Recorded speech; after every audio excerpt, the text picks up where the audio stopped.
and this is actually about MP's expenses. It's probably one of the biggest stories, New Zealand stories of this week. And this is good because Kieran McAnulty, it's interesting, because there is a bunch of conversations going around at the moment about entitlements and stuff. And Kieran McAnulty seems to have got himself caught up in this where he didn't need to.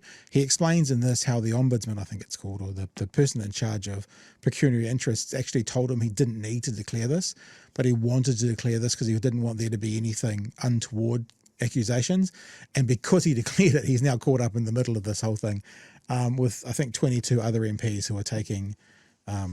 well, there's 23 MPs, I believe, taking the allowance for their own properties. And the solution we had last night, George, was it's pretty simple. If your name's on the mortgage, you don't get the allowance. If you're renting a flat off a rando, no problems at all. Take the allowance. Because as they're going to say in this one shortly, if you were advancing your own wealth, then that's a bit on the nose. So let's have a listen to what Kieran in particular has to say, because he's sort of having to defend his honesty now, and then we're going to have a bit of a chat about perks, and then we can go to Discord. Here we go.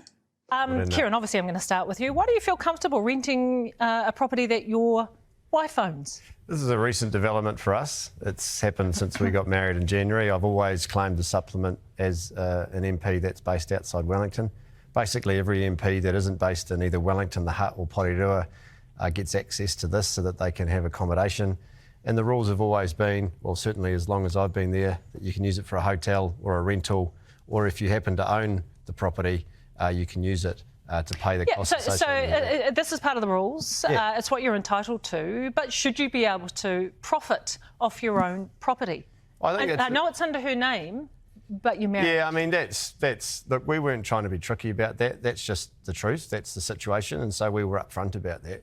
In fact, what's interesting here is that the registrar of the pecuniary interest, the guy that looks after all the declarations, he advised me that technically I didn't have to declare it. And so I wasn't required to, but I felt uncomfortable about that. It's not a good look, though. You can claim up to $36,000, right? I think it's a fair question.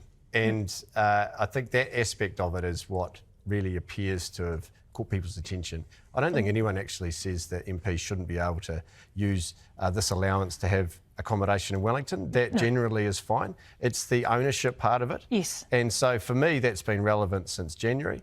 And now I've certainly noticed this because it's the first time we've declared it. I think it's the REM authority that decide these rules. I'm sure they're taking note of this. If they look to review it, there's absolutely no way I think that any MP will get Look, I think they're going to review it, and I think what will end up happening, I believe the UK has a model that says exactly that you can't pay for your own house. You can pay to stay in another person's house, but not your own house. And what you'll also see is no one's going to smash anyone on this because on some level they're all doing it. So we're going to go to Chris Bishop in a second, and he's going to be like, no, even though Chris Bishop has no benefit from it because he lives in Lower Hut, Upper Hut, one of the huts. They'll look out for each other. Yeah, and because if the Bish goes terrible, then of course you point at the 12 national MPs that are doing it, and it's the same sort of thing. But let's keep hearing from Uncle Josh. So you go, George. Yeah. Oh, just Kieran's response is like classic sort of politician response, or just trying to distract attention by basically explaining the process of how the news came about, like talking about, we didn't have to disclose it, but we did anyway, that's kind of good, eh? And instead of actually talking about the substance of the issue, just talking about that process and the fact that he did good because he disclosed it himself. Yeah, if I've interpreted that right. I mean, I'm not across this whole story, but just from that response, I guess that's what it sounded like. Yeah, it's. I wonder if he now regrets disclosing it, because if he hasn't have disclosed it, he could well have been, not having to go through this information. Sorry, I'm just setting up Discord while we're talking, but we'll keep going. Hear what the Bish has got to say. My understanding is that actually it has to be legislated, so that would then become a government issue. Right. for the PM. Well, Anyway, I want to bring you in here, Chris. I mean, this is not a good look. This is $36,000 for, well, anywhere between $36,000 and $52,000 that MPs can claim. So if you own a property in Wellington and you have to travel into Wellington, then you can claim back on that, right? It's not a good look. Should there be change to this? Well, look, I mean, the rules are set independently, so we're just working within what's set by the independent rule makers. I think basically no one disagrees with the principle that if you have to travel for work, you know, that should be, you know, that should be covered. Yeah. MPs, I live in the hut, so I don't get it. I've never had it. Obviously, I go to and from work each day. But people, you know, someone coming from Northland, they're coming to Parliament for 32 weeks a year. Monday, Tuesday, Wednesday, Thursday. Someone's got to pay for them to be in Wellington. Yeah, and so I don't the way think it anybody's... works is they get an allowance. Yeah, and as you say, I don't think anybody is, against that, because like your position, Kieran, you have to travel, what, hour and a half, hour and 40 from the Wairarapa through to Wellington, so that's not the issue. But whether MPs should be able to profit from that accommodation allowance, that is the question. Yeah, should that change? I think, as the PM has said and Kieran said as well, I mean, I think and Chris Hipkins has said as well, I mean, we can have a look at that. If I suspect it probably will be looked at. Yeah. People use the allowance.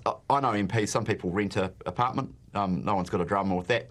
Other people stay in a hotel. Other people buy a house so they've got, or an apartment so they've got a bit of stability so they can, You're not renting your partner's apartment, though. That's the point. Yeah, well, look, I mean... It's taxpayer money. I'm just, I mean, Kieran, are you open to that being changed? Yeah, I said that earlier. If they want to have a look at it, I certainly won't get in the way. I mean, whenever these independent processes happen, they always ask MPs for feedback. And so MPs do have the opportunity to say whether they support it or not. I've always taken the view that, well, if it's independent, then they don't actually need to know what I think. So if they want to look at it, go for gold. For me personally, it looks a bit weird when I say, I'm renting it from my wife, but that's just the truth. It is the situation that we have. It's not my house. I still declared it because I wanted to be upfront, even though I wasn't required to, because you should be upfront if that's the situation. But God, if they want to have a look at it, good as gold. Yeah, probably a pretty good response from old Kieran there, because what else could you say? And he can't really get called on it, can he? Because he's like, I did what I was supposed to. I went above and beyond what I was supposed to do. But yeah, it does have that kind of vibe from all of them of feathering their nest a little bit, doesn't it? Yeah. I mean, you saw it with Bishop, right? Teed up to criticise the other side of the house, and he can't. He's stuck. So he has to and ah about it. I think with the Labour chat, McAnulty, what's his name? Kieran McAnulty. The next Prime Minister. Oh, right. Yes. No, I remember you saying that a long time ago. Surely and someone in the chat said, "Who the fuck cares?" And on the surface, I would say that, but it's like that. This is sort of what corruption is more generally, right? Is that you're using public funds to profit yourself.